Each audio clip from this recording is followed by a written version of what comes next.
गुरु प्यारे साध संगत जी, राधा स्वामी जी। डेरे के कुछ सेवक व सेविकाएं। भाई शादी का जन्म धालीवाल गांव के एक मुस्लिम परिवार में हुआ था। लड़कपन से ही उनको कुश्ती का शौक था। उनको कुश्ती सिखाने वाले पहलवान ने इस शर्त पर शिष्य बनाया कि गांव से बाहर सोना होगा और औरतों से दूर रहना होगा। भाई शादी ने पूरा जीवन विवाह नहीं किया। मशीनी कार्य का उन्हें शुरू से शौक था। होती मर्दान में कुछ समय उन्होंने एक पुल के निर्माण के समय एक अंग्रेज अफसर के मातहत के रूप में काम किया और मैकेनिक का काम भी सीखा। फिर अमृतसर में एक मुसलमान मिस्त्री के यहाँ ऑयल इंजनों पर काम किया और वहाँ रहकर एक कुशल मिस्त्री बन गए। जब भी आप अपने गांव आते तो शरारती लड़कों के साथ मिलकर उद्यम मचाते। भाई शादी ज़्यादा समय अपने गांव में बिताने लगे। गांव में तथा आसपास के स्थानों में लोगों की चीज़ें व रुपए पैसे छीन लेना, धौंस देना, मारपीट करना उनका रोज का काम हो गया। शरीर से बलवान और स्वभाव से निडर तो थे ही, लोग उनसे डरने लगे। ये अक्खड़पन ही उन्हें सतगुरु की शरण में ले आया। कई बार ब्यास जाने वाले राहगीरों को भी मियाँ शादी रास्ते में परेशान करते और उनका सामान छीन लेते। एक दिन भाई मेलाराम नामक एक सत्संगी ने हजूर महाराज जी से अर्ज की कि धालीवाल गांव की ओर से आने वाली संगत को एक शैतान नौजवान बहुत परेशान करता है। इस पर महाराज जी ने फरमाया कि इस बार वह कुछ शरारत करे तो उससे डेरे आने के लिए कहना। कुछ दिन बाद मेलाराम डेरे आ रहा था। रास्ते में भाई शादी मिल गए। रोककर सामान लूटने और मारपीट करने को तैयार हो गए। मेलाराम बोला, भाई मैं तो कमज़ोर इंसान हूँ, तेरा मुकाबला नहीं कर सकता। अगर मुकाबला करना हो तो मेरे गुरु के पास डेरे जा, वह बहुत ताकतवर है। इस चुनौती को भाई शादी ने फौरन स्वीकार कर लिया और डेरे जाने का निश्चय कर लिया। कुछ ही समय बाद एक दिन भाई शादी सठियाला गांव से कुश्ती देखकर वापस लौट रहे थे। डेरे के पास से निकले तो भाई मेलाराम की चुनौती याद आ गई। अपने साथियों के साथ डेरे आए। उस समय लाइब्रेरी के पास के छोटे से मैदान में सत्संग हो रहा था। अपने साथियों के साथ वह भी बैठकर सुनने लगे। जब सत्संग समाप्त हुआ, सूर्य अस्त होने वाला था। धालीवाल डेरे से 5-6 मील दूर था, इसलिए शादी के साथी वापस चलने की जल्दी करने लगे। परंतु महाराज जी के दर्शन करके शादी की तो हालत ही बदल गई थी। महाराज जी से मिलने की इच्छा जाग उठी थी। अपने साथियों से बोले, वली अल्लाह के मुकाम पर आकर उनसे बगैर मिले जाना मुनासिब नहीं है। यह सुनकर शादी के उस्ताद ने, जो उसका चाचा भी लगता था, नाराज होकर जल्दी चलने के लिए कहा। शादी ना जाना चाहता था और ना ही अपने उस्ताद को नाराज करना चाहता था। कुछ देर इसी दुविधा में खड़ा रहा, परंतु जब साथियों ने जोर दिया और उस्ताद ने गुस्से होकर चलने का हुक्म दिया तो उदास मन से चल पड़ा। लेकिन सतगुरु का हाथ तो इतना लंबा है कि 8 द्वीप, 9 खंड और 14 तबक उसकी पहुंच में है। खंडों ब्रह्मांडों पर उसकी नज़र पड़ रही है। वह घट घट की जानता है। चींटी के पग नेवर बाजे, वह भी साहिब सुनता है। जब वह किसी जीव को अपनी ओर खींचना चाहता है तो उसकी रहमत को कौन रोक सकता है। किसी ने कहा है, कीड़ा थाप दे पात साही।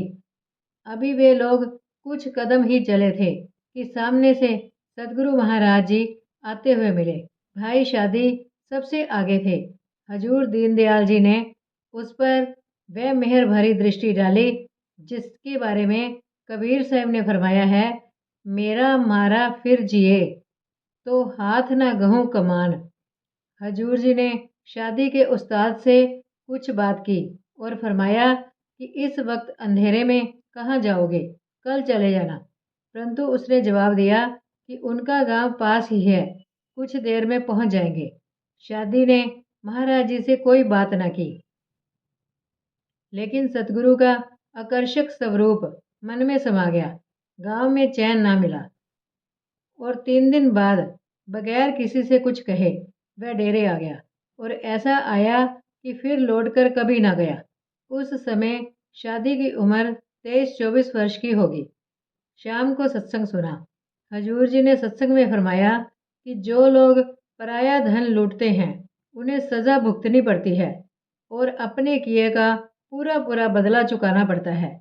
पूरे सत्संग में शादी की आंखों से आंसू बह रहे थे। दूसरे दिन हजूर जी से नाम की याचना की। हजूर जी ने नाम की दौलत बख्श दी और नाम पाकर भाई शादी की काया ही पलट गई। अक्खड़पन का स्थान गुरु के प्रेम और दीनता ने ले लिया। खूब अभ्यास किया और हमेशा हजूर जी के साथ रहे। एक बार गांव से खबर आई कि माँ बीमार है। भाई शादी अपनी माँ की खबर लेने चल पड़े, परंतु आधे रास्ते से वापस लौट पड़े। जिस दिन सतगुरु के चरणों में आए थे, सब कुछ छोड़ आए थे। सतगुरु से एक दिन के लिए भी दूर होना मंजूर ना था, इसलिए वापस आ गए। रात को भाई शादी हजूर जी के कमरे के दरवाजे पर सोते थे। रात को हजूर जी ने आपको आवाज़ दी और फरमाया, शादी तुम्हारी माता चोला छोड़ गई है। सतगुरु ने उसकी संभाल कर ली है। भाई शादी एक बहुत अच्छे मिस्त्री और मैकेनिक थे। लेथ मशीन, ऑयल इंजन व ट्रैक्टरों को चलाने व सुधारने में कुशल थे। एक बार भाई शादी महाराज जी के साथ लाहौर गए। वहाँ से एक टूटा फूटा ऑयल इंजन बहुत कम दाम में ले आए। कुछ दिनों में उसे सुधार कर चालू कर दिया और उससे डेरे में बिजली लगा दी।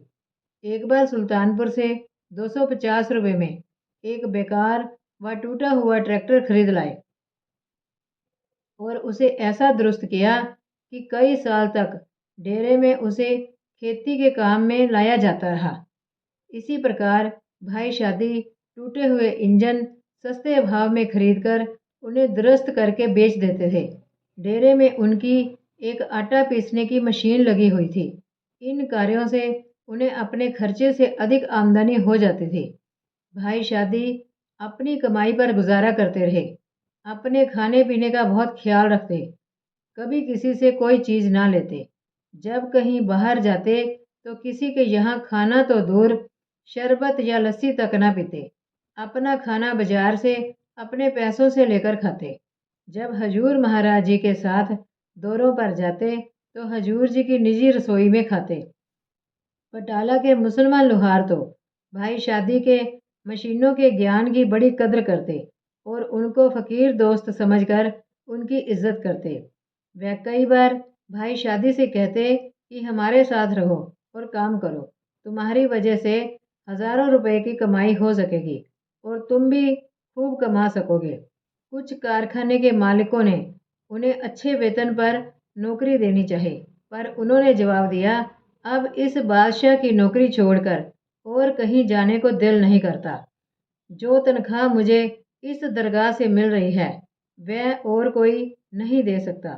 भाई शादी ने गुरु की सेवा को ही मुख्य रखा और जिंदगी भर सतगुरु का साथ ना छोड़ा।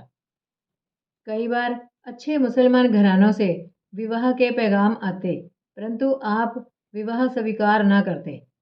अगर हम लोग कभी उनसे शादी करने को कहते तो जवाब देते, मैं तो खुद शादी हूँ और शादी क्या करूँ। स्त्रियों से आपको सख्त नफरत थी। ये बात आपके पवित्र जीवन के लिए एक ढाल के समान थी। आपका पूरा जीवन अपने सतगुरु की सेवा, गुरु के प्रेम और भजन सिमरन को समर्पित था। सतगुरु से एक दिन का विछोह भी व्याकुल कर देता था। यदि किसी कार्य से अकेले बाहर जाना पड़ता तो उसी दिन वापस आ जाते। उनके भजन सिमरन के बारे में राय साहब मुंशी राम जी अपनी डायरी में लिखते हैं, जब हम इकट्ठे सतगुरु जी के साथ दौरे पर जाया करते तो शादी और मैं एक कमरे में ठहरा करते। रात को जब देखो भजन में अपनी चारपाई पर बैठे हैं। मैंने उनको सोते कम ही देखा। शादी पढ़े लिखे बिल्कुल नहीं थे, मगर उनको आंतरिक ज्ञान था। जब रूहानियत से संबंधित बातें करते तो उनकी बुद्धिमानी और गहराई का पता चलता। गुरु की साखियाँ, गुरु की महिमा का गुणगान करने पर आते तो अच्छे अच्छे पढ़े लिखे आश्चर्य से सुनते रहते। गुरु के चमत्कारों के वृत्तांत भी उन्हें खूब याद थे। हर समय सतगुरु के साथ अंगरक्षक की तरह रहे। जब कहीं हजूर जी बाहर सफ़र पर मोटर में जाते तो शादी ड्राइवर के पास वाली सीट पर बैठ जाते। हजूर जी अपने कमरे में होते तो शादी बाहर बरामदे में चटाई बिछाकर बैठे रहते। सतगुरु दीनदयाल की भी उन पर बेहद दया मेहर थी। एक बार सिकंदरपुर से सिरसा आते समय रास्ते में शादी का पैर एक सांप पर पड़ गया। सांप ने फौरन डस लिया। सांप ऐसा जहरीला था कि इसका काटा हुआ कम ही बचता था। कुछ ही क्षणों में भाई शादी जमीन पर गिर पड़े और उनका रंग काला पड़ गया। हजूर महाराज जी घोड़े पर बैठे आगे जा रहे थे। जब हमने उन्हें सूचना देनी चाही तो शादी ने रोक दिया।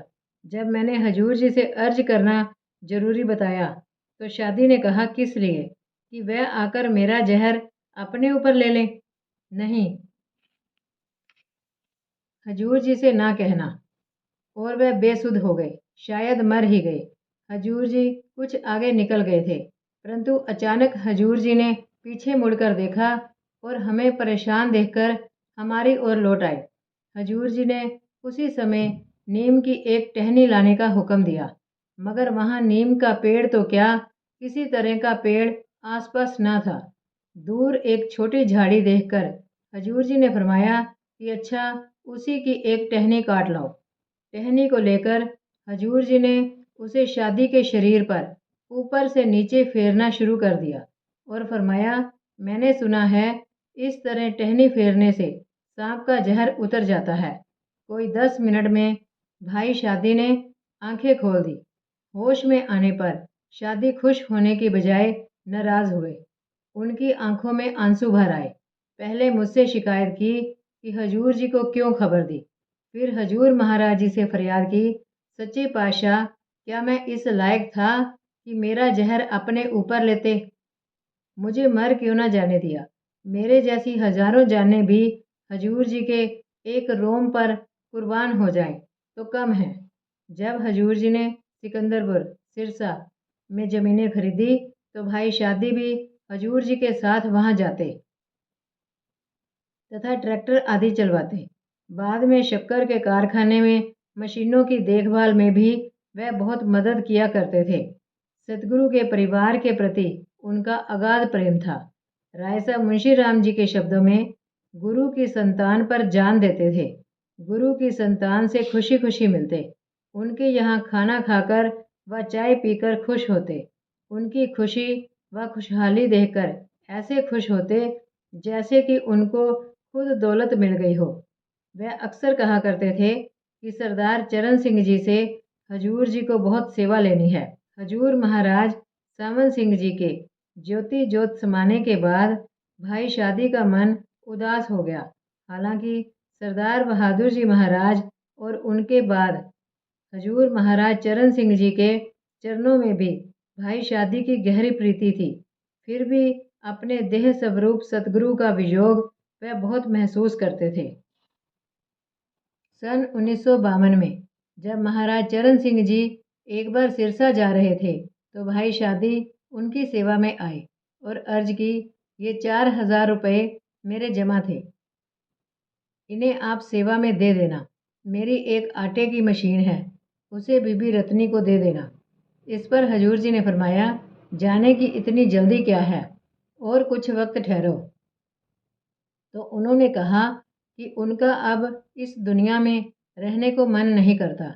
फिर शादी ने हंसते हुए कहा, मैंने बीबियों से नफरत तो बहुत की, पर संस्कार तो डेरे वाले बीबियों के घाट पर ही करेंगे। इस पर हजूर जी ने कहा, ऐसी क्या बात है, मैं आकर किसी और जगह संस्कार करवा दूंगा। भाई शादी कुछ देर खामोश रहे, फिर बोले, हजूर, कोई आपका रास्ता नहीं देखेंगे, पहले ही संस्कार कर देंगे। इसके बाद शादी ने हजूर जी को बड़े प्रेम के साथ माथा टेक कर विदा ली। 15 नवंबर 1952 की आधी रात के समय कुछ दिन की बीमारी के बाद भाई शादी इस संसार को छोड़कर अपने प्यारे सतगुरु के चरणों में लीन हो गए। बीमारी में ज़्यादा समय उनका ख्याल अंदर ही लगा रहता था।